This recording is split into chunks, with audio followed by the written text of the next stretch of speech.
সম্মানিত দর্শক, ডক্টর আসিফ নজরুলকে নিয়ে একটি বিশেষ শ্রেণীর মানুষ সমালোচনা করছে, বিতর্ক করছে, তার গীবত করছে, তার বদনাম করছে এবং এগুলো নিয়ে সামাজিক মাধ্যমে আলোচনা হচ্ছে। এখন ডক্টর আসিফ নজরুল কি করবেন? গীবতকারীদের কথা শুনে বা এই সামাজিক মাধ্যমে তাকে নিয়ে যে তোলপাড় হচ্ছে, এগুলো শুনে দেখে তিনি কি গলায় দড়ি দিয়ে মরবেন?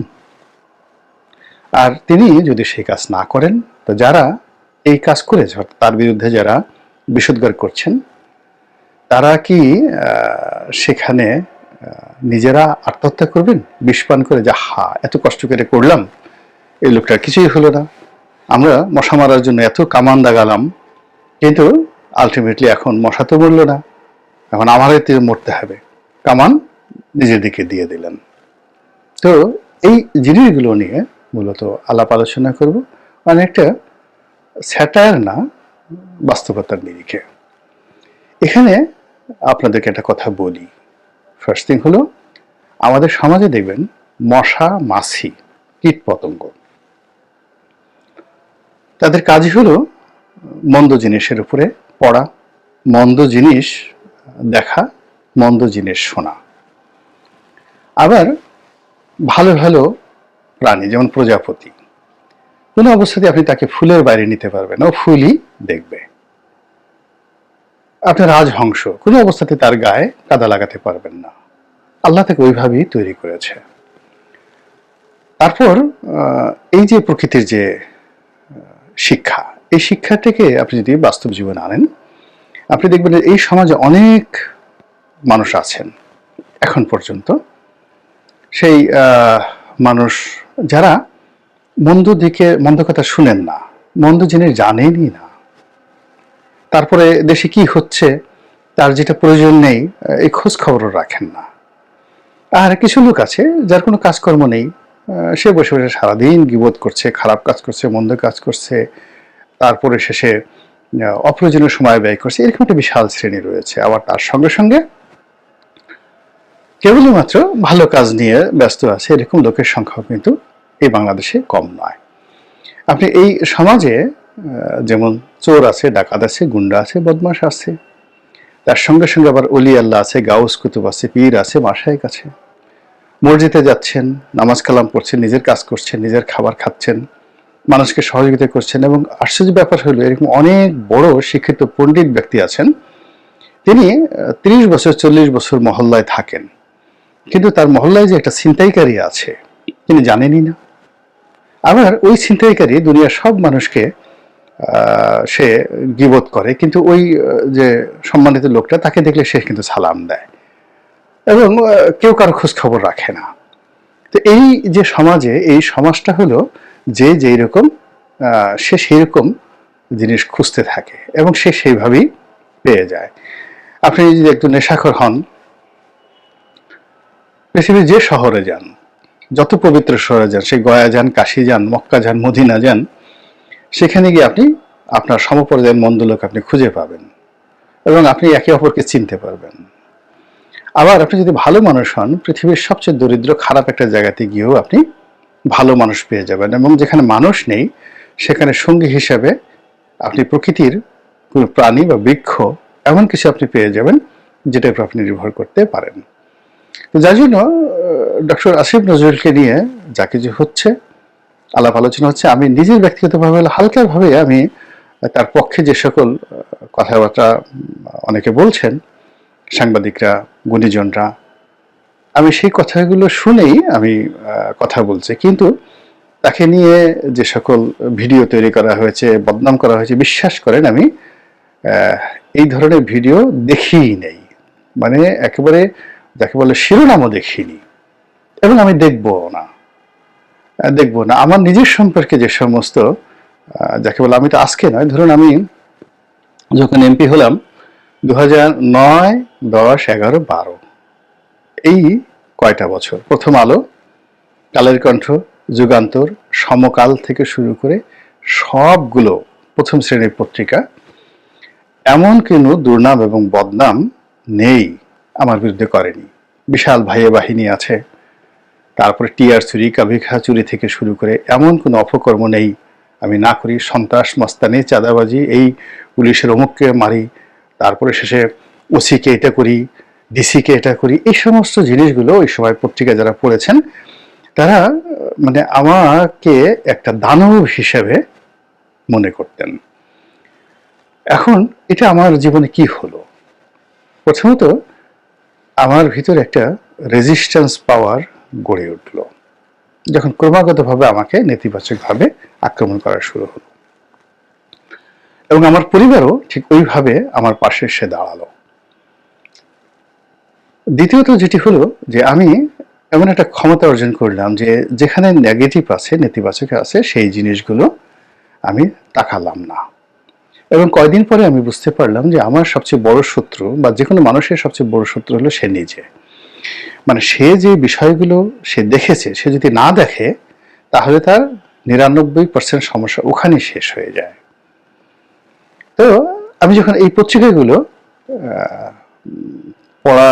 পড়ার চেষ্টা করলাম বা পড়লাম না, কি ছাপা হলো, কে কি বললো বা না বললো, এগুলো নিয়ে আমি যখন মাথা ঘামালাম না, তখনই দেখলাম যে আমার 99% সমস্যা চলে গেছে। আর পত্রপত্রিকাগুলো যখন 2 বছর 3 বছর এগুলো করতে করতে করতে করতে তারা যখন ক্লান্ত হয়ে গেল এবং তারা ওই বিভিন্ন দুর্নীতি দমন কমিশন থেকে শুরু করে থানা, পুলিশ, প্রশাসন বিভিন্ন জায়গাতে এগুলো কপি দিয়ে যাওয়া হয়, সবকিছু চেষ্টা করে যখন কোনো কিছু খুঁজে পেল না, সঙ্গত কারণে তারা একেবারে মুখ থুবড়ে পড়ে গেল। আর আমি যখন এদের সবার বিরুদ্ধে মামলা দিয়ে দিলাম, সিভিল মামলা, একেবারে প্রত্যেকটা শুয়ে পড়লো এবং 2000 সেই আর জেল থেকে বেরোনোর পর 13-এর পর থেকে আমার যে ইমেজটা, সেই ইমেজটা আমি আমার মতো করে গড়ার সুযোগ পেলাম। এ গেল এক। 2 নম্বরে যেটা হলো সেটা হলো আমি আমার ওই সময়টি তো দেখেছি যে আমার যারা আপনজন তারা আমার কাছে মনে হতো যে তারা বোধহয় দেখো, তারা এই গোলাম মোল্লা রনির সম্পর্কে কোনো নেতিবাচক সংবাদ ছাপা হওয়ার সাথে সাথে ওটা ফেলে দিত, ইনক্লুডিং শেখ হাসিনা। মানে তার সামনে আমাকে নিয়ে একটা খবর ছাপা হয়েছে, এই ধরনের একটা মানে কথা বলার মতো সাহস কেউ পায়নি। জাস্ট একটা ছোট উদাহরণ দেই যে কেমন। আমাদের এলাকাতে শেভরন, এই যে ইন্টারন্যাশনাল যে তেল কোম্পানি, সেটা কূপ খনন করলো আমাদের গলাচিপাতে। তো সেখানে আমি কাজটা একবার বন্ধ করে দিলাম। অনেক অভিযোগ ছিল, তারা এখানে অপকর্ম নাই যে ওখানে করেনি, কাজটা বন্ধ করে দিলাম। তো তারা সঙ্গত কারণে এসে প্রধানমন্ত্রী কার্যালয়, তারা ডিসিকে কনভিন্স করলো, জ্বালানি সচিবকে কনভিন্স করলো। তখন আমার 2011-12 সালে আমার যে অবস্থা, একজন ডিসি বা একজন সচিব আমাকে টেলিফোন করবে, ওই পর্যায়ে আমি ছিলাম না। তো তারা সবাই করলো কি, বুদ্ধি দিল যে সরাসরি পিএমকে জানানোর জন্য। তো পিএম এর কাছে গিয়ে বলল যে রনি সাহেব 1 কোটি টাকা ঘুষ চেয়েছে, এমপি সাহেব। তো পিএম বলল যে রনি 1 কোটি তো দূরের কথা, 1000 কোটি টাকা ঘুষ চাওয়ার মানুষ না, ওনার নিজের মুখের কথা। তো তিনি উপাধ্যক্ষ আব্দুল শহীদ তখন চিফ হুইপ ছিলেন, তাকে দায়িত্ব দিলেন যে শেভরন নিয়ে, রনি সাহেবকে নিয়ে, আর মন্ত্রীকে বললেন, বিদ্যুৎ মন্ত্রীকে এনামুল হক সাহেব ছিলেন, ব্রিগেডিয়ার এনামুল হক, বসেন, দেখেন নিঃসন্দেহে এখানে কোনো সমস্যা আছে। শেভরন একেবারে সোজা হয়ে গেল। যতদিন আমার ওখানে কাজ করেছে জীবনে আর কখনো সে মাথা উঁচু করে দাঁড়াতে পারেনি। তো এভাবে লড়াই করার, সংগ্রাম করার যে একটা শক্তি এই প্রতিকূলতার বিরুদ্ধে চলে আসে। তো আমার যারা আপনজন, সংসদে ইকবালুর রহিম ছিল, খুবই ঘনিষ্ঠ বন্ধু, নজরুল ইসলাম বাবু ছিল, এমনকি নসরুল আহমদ বিপু ছিল। মানে কোনো দিন তারা বলেননি যে আজকে তোমার বিরুদ্ধে এই পত্রিকায় এই রিপোর্টটা ছাপা হয়েছে। এবং আমি একদিন জিজ্ঞেস করলাম যে বাবু বা ইকবাল, আমার যে বিরুদ্ধে যে রিপোর্ট ছাপা হচ্ছে, তো ওরা বলে যে না, তো আমরা দেখিনি, কখনো দেখিনি। তখন আমি একটা আত্মবিশ্বাস ফিরে পেলাম যে আমার যারা শুভানুধ্যায়ী, তারা প্রথমত আমার যে দোষ ত্রুটি আছে বা আমার যে দুর্নাম বদনাম আছে ওইদিকে তাদের নজরই যায় না। কেউ যদি তাদের কাছে বলতে আসে তারা শুনবে না এবং টিল নাও এখন পর্যন্ত। আর আমার যারা মানে শত্রু আছে, আমাকে যারা অপছন্দ করে বা আমার বন্ধু হওয়ার যারা উপযুক্ত নয় বা আমাকে যারা মূল্যায়ন করতে পারে না, তারা সবসময় বলে যে এত টাকা এলো থেকে, এত ক্ষমতা এলো থেকে, ও এখনো কেন অ্যারেস্ট হচ্ছে না, এ সবসময় শেখ হাসিনাকে জ্বালাইছে, এখন বিএনপির বিরুদ্ধে কথা বলে, তারপরে ডক্টর ইউনূসের বিরুদ্ধে কথা বলে, ওকে কেন গ্রেপ্তার করা হচ্ছে না, ও এমন কি, এই জিনিসগুলো সারাক্ষণ খুঁজতে থাকে যে রনি সাহেবের কি কি আছে। তো একইভাবে ডক্টর আসিফ নজরুলের যারা পর্যায়ে না, তারাও কিন্তু এইভাবে খুঁজতে থাকে আসিফ নজরুলের কি কি আছে। আর আসিফ নজরুলের যারা আপনজন আছেন বা আপনজন না, আসিফ নজরুলের সাথে পরিচয় নেই কিন্তু চিন্তা চেতনায় আসিফ নজরুলের সমপর্যায়ের লোক, কিংবা আসিফ নজরুল ওয়েল উইশার, বিশ্বাস করেন আসিফ নজরুল সম্পর্কে যা কিছু এই ভিডিও টিডিও যা কিছু যে যারা করেছে তাদের চেহারাও তারা চিনে না, তাদের এই ভিডিও কেউ দেখেনি। যারাই দেখেছে এরা সবাই দুর্বল চিত্তের এবং আসিফ নজরুলের পর্যায়ের লোক না।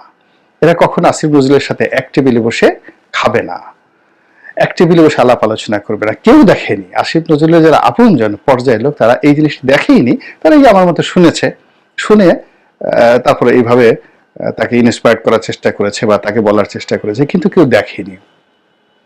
ফলে কি হচ্ছে, এই ধরনের যে অসামঞ্জস্যকর যে ঘটনাগুলো ঘটে, এতে করে যারা প্রতিপক্ষ তারা কখনোই লাভবান হয় না, বরং বেজলেস হয়ে যায়। তারা তাদের যতটুকু আছে ততটুকু হারিয়ে ফেলে। আমি আমার এই জীবনে আপনি চিন্তা করেন, যখন মানে মানুষ মানে আমি একটা উদাহরণ দিই, প্রথম আলোর মতিউর রহমান সাহেবকে আপনার শামীম ওসমান সাহেব, তো তিনি গিয়ে পা ধরে সালাম করতেন, তারপর কিন্তু তিনি রক্ষা পান নাই, তার বিরুদ্ধে সেই রিপোর্ট ছাপা হয়েছে। কিন্তু সেই মতিউর রহমান সাহেব প্রথম আলো, কিংবা গোলাম সারোয়ার ছিলেন সর্বকালের সম্পাদক, গোলাম মোল্লার অনেকে কিভাবে মূল্যায়ন করে। সারোয়ার সাহেব মারা গেছেন, আপনি একটু মতিউর রহমান সাহেবকে একটু জিজ্ঞেস করে আসেন তো, আমার সম্পর্কে একটা কথা বলতে বলেন তো, দেখেন তো।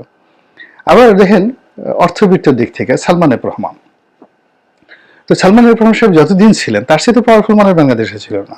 তো তার মতো লোকের সঙ্গে ফাইট করে তার অফিসের সামনে দিয়ে রাত্রি 9টা 10টা 11টার সময় সেই ধানমন্ডি 2 নম্বর রোডের তার অফিসের সামনে দিয়ে একা একা গিয়েছি, একবার দুইবার নয়, শত শতবার। তার অফিসের সামনে এই ছাত্রলীগ, যুবলীগ, আওয়ামী লীগের বিভিন্ন পান্ডারা 200-250 দাঁড়িয়ে থাকতো। তা আমি যখন সেখান থেকে যেতাম, তো তারা রাস্তা করে দিত, সালাম দিত, কথাবার্তা বলতে, অথচ আমি তাকে গালাগালি করছি, সবকিছু করছি। উনি তো কোনোদিন আমার সামনে পড়তে সাহস পাননি। এর মূল কারণ হলো যে যখন আপনি ন্যায়ের পথে থাকবেন, একটা জায়গাতে থাকবেন, আপনার প্রতিপক্ষ যত বড় হোক না কেন সে আপনাকে ভয় পাবে, প্রচন্ড ভয় পাবে। আমি আওয়ামী লীগ সরকারের, সেটা মহিউদ্দিন খান আলমগীর বলেন, শাহজাহান খান বলেন,